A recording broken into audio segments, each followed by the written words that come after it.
Eu vou te contar uma coisa que nunca contei para ninguém fora do consultório. Não porque eu tenha vergonha, mas porque toda vez que eu tento descrever o que vi, as palavras chegam erradas, como se a língua não tivesse sido feita para descrever aquilo. Mas hoje eu vou tentar.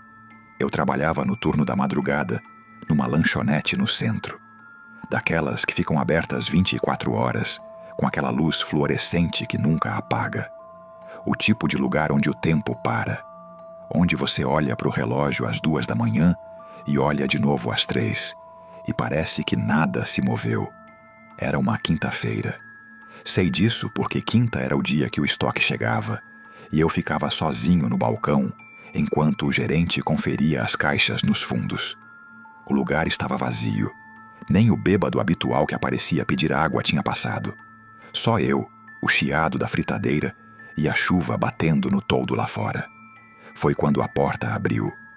Ele entrou devagar. Um homem de uns 60 anos, talvez mais. Casaco escuro, cabelo branco penteado para trás. Sem guarda-chuva, mas completamente seco.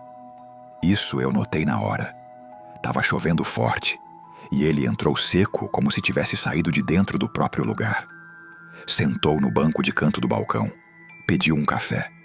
Eu servi sem falar nada. Ele segurou a xícara com as 2 mãos e ficou olhando para o vapor por um tempo que me pareceu longo demais. Depois, me olhou e disse: "Você parece cansado de verdade." Não foi uma pergunta, foi uma observação. E ela era precisa de um jeito que me incomodou. Eu disse que eram 3 da manhã e que sim, o trabalho pesava. Ele acenou com a cabeça como se já soubesse. Ficamos em silêncio por uns minutos. Depois ele começou a falar. 2. Disse que tinha trabalhado a vida inteira em lugares assim. Turnos noturnos, cozinhas, postos, lavanderias. Disse que nesses lugares a gente aprende uma coisa que quem trabalha de dia nunca aprende. Que a madrugada tem uma camada que o dia esconde. Eu ri por dentro. Pensei que era papo de filósofo bêbado, só que sem o álcool. Mas ele continuou. Disse que ao longo de décadas nesses turnos tinha acumulado uma prosperidade silenciosa. Não de dinheiro exatamente, de outra coisa. Uma estabilidade que a maioria das pessoas nunca encontra. Como se ele tivesse descoberto uma frequência que o resto do mundo não sintoniza. E então ele colocou a mão no bolso do casaco, tirou uma moeda. Não era comum, era escura, quase preta, com um brilho estranho que não combinava com a luz fluorescente do lugar. Dos 2 lados, não dava para distinguir nenhuma figura clara. Era como se o metal tivesse sido trabalhado em espiral, como uma porta giratória gravada em miniatura. Ele colocou sobre o balcão e empurrou na minha direção.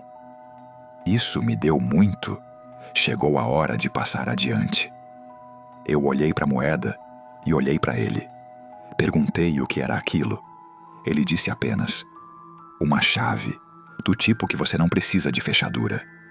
Eu deveria ter deixado ali. Eu sei disso agora. Meu psicólogo me lembra disso toda semana. Não para me culpar, mas para me ajudar a entender que o que aconteceu não foi uma punição.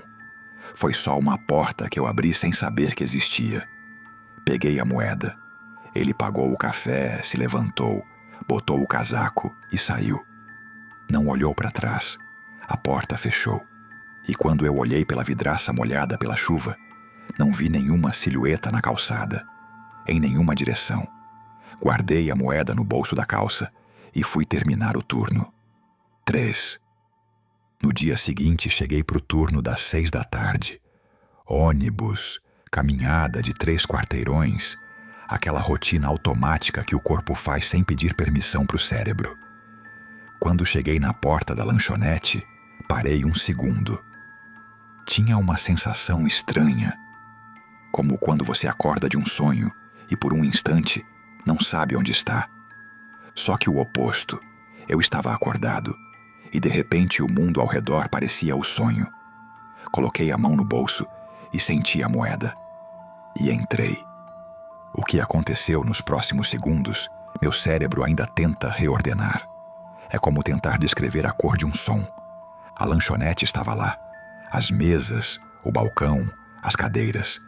Mas tudo estava errado. As proporções não batiam. O teto parecia mais alto do que devia ser, mas ao mesmo tempo, a sala parecia menor. As paredes tinham uma cor que eu nunca tinha visto antes e que não consigo nomear. Não era cinza, não era marrom. Era uma cor que parecia ter sido misturada com ausência. A luz fluorescente estava acesa, mas não iluminava tudo igual. Criava sombras onde não devia criar. Cantos que eram mais escuros do que o possível. E o silêncio. Não era a ausência de som. Era uma presença. Como se o silêncio tivesse peso, textura, temperatura. Mais frio do que o ar ao redor. Andei até o balcão no automático. Coloquei a bolsa no gancho de sempre. E foi quando eu olhei para o espelho, atrás da prateleira de temperos.